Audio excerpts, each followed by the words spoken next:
seagull pruning herself in the midday sun, and she has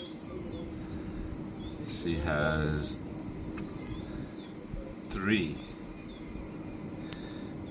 little seagull babies. Made a nest in a chimney. She's made the nest in this chimney on the roof of our house, and let's see if we can get you a bit closer. There they are. That's one of them.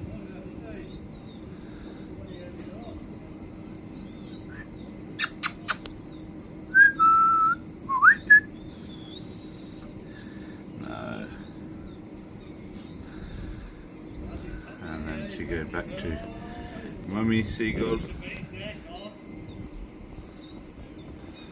And there she is, having her morning, midday prune in the lovely sun.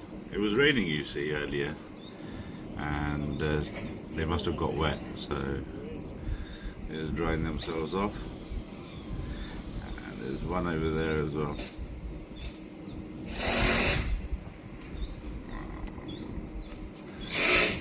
Maybe she's got, but this one definitely does.